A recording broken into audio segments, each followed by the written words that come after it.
Le point d'ancrage des activités humaines est le territoire.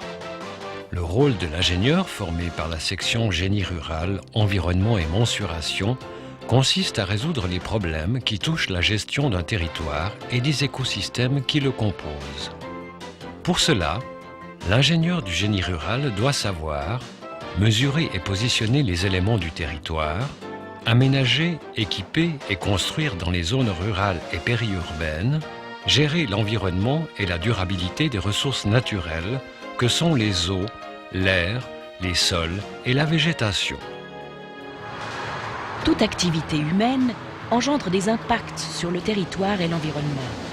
Les études d'impact ont été rendues obligatoires lors de la réalisation de projets et d'aménagements.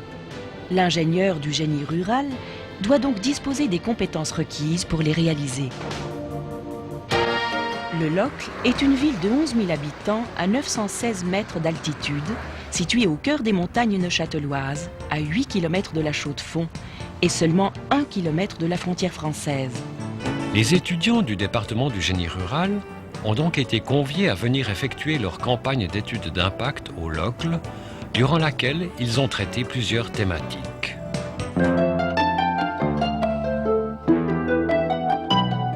Le plan général d'évacuation des eaux, ou PGE, a pour but d'analyser les effets de l'urbanisation sur la qualité et la quantité des eaux rejetées dans le milieu naturel. Lors de cette étude, divers aspects ont été analysés. Par exemple, le contrôle du fonctionnement de la station d'épuration. Nous travaillons sur le site pour établir un bilan plus global sur l'entrée et la sortie de la steppe, plus particulièrement pour savoir si les eaux respectent bien les normes fédérales de rejet dans les eaux claires. En général, dans une steppe, on prélève de l'eau à l'entrée de la steppe et également à la sortie de la steppe. Il y a ici par exemple 24 bouteilles. On peut donc faire un prélèvement pendant 24 heures avec un intervalle de temps de 1 heure. Nous nous trouvons ici à la sortie de la steppe. Cette eau est donc théoriquement assez propre pour pouvoir être rejetée dans le milieu naturel. Cependant, je ne me risquerai pas à la boire.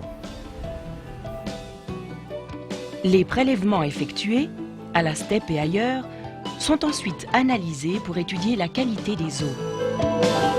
Un bilan hydrologique de la zone bâtie a été établi pour estimer les apports d'eau au biais par la nappe phréatique.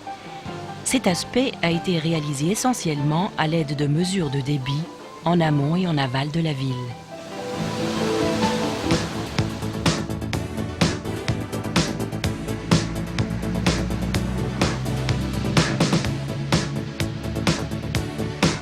Dans le cadre de cette campagne, les étudiants ont également été mandatés pour effectuer des mesures de positionnement de l'ancienne poste située au centre de la ville. Son problème est que ces éléments porteurs subissent des tassements dus à l'abaissement de la nappe phréatique, ce qui a pour conséquence des déformations et des fissurations dans les façades. L'ingénieur doit donc mesurer ces déformations à l'aide d'instruments modernes. Ceci est un théodolite électronique. C'est un appareil de très grande précision utilisé par les ingénieurs géomètres. Il sert à mesurer des angles horizontaux et verticaux ainsi que des distances. Dans le cadre de la surveillance du bâtiment de l'ancienne poste, nous avons placé des petites cibles sur le bâtiment et nous les visons avec le théodolite depuis 3 stations différentes. Ceci nous permet par calcul de déterminer la position de ces cibles avec une précision de l'ordre du dixième de millimètre. Les étudiants ont effectué les mesures de référence donnant la position 0. Ces mesures pourront être comparées à celles faites dans le futur par d'autres ingénieurs chargés de contrôler les mouvements du bâtiment.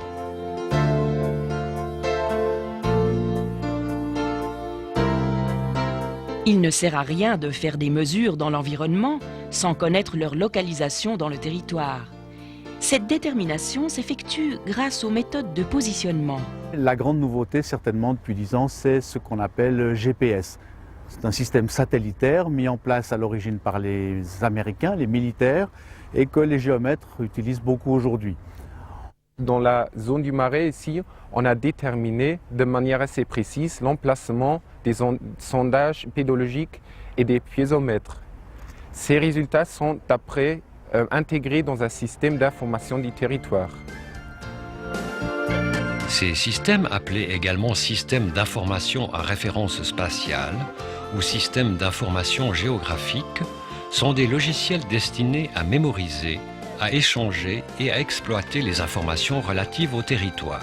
Dans le cadre de la décharge des abats, le SIG nous permet de condenser les données des 3 disciplines étudiées, à savoir l'environnement, la foresterie et la biologie sur le site, et permet aux 3 acteurs de tirer des conclusions, non pas seulement de son domaine, mais des conclusions globales sur le site.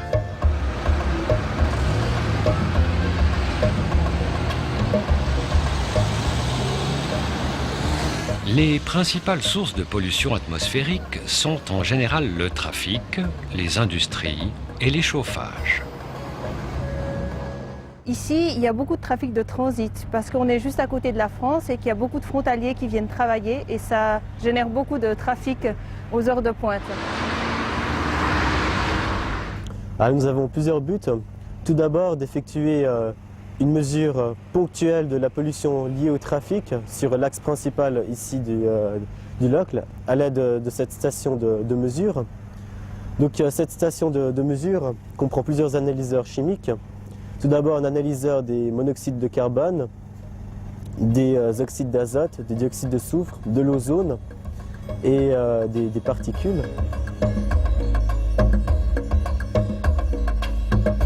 Une autre méthode consiste à mesurer les concentrations des polluants en altitude.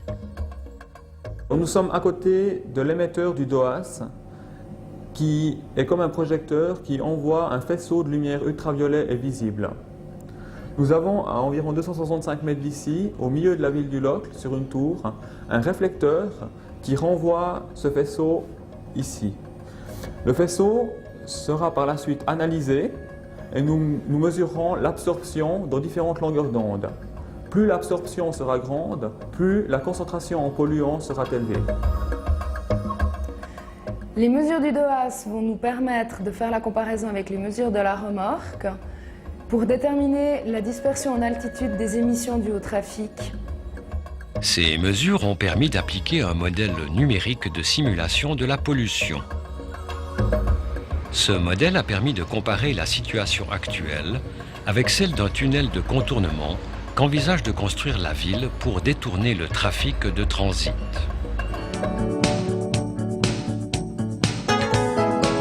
À la fin de la campagne, les prélèvements effectués sur le terrain font l'objet d'analyses en laboratoire. Les résultats de ces analyses, ainsi que toutes les mesures récoltées, sont combinés avec des méthodes de modélisation pour représenter quantitativement les impacts étudiés et les effets des mesures de prévention proposées.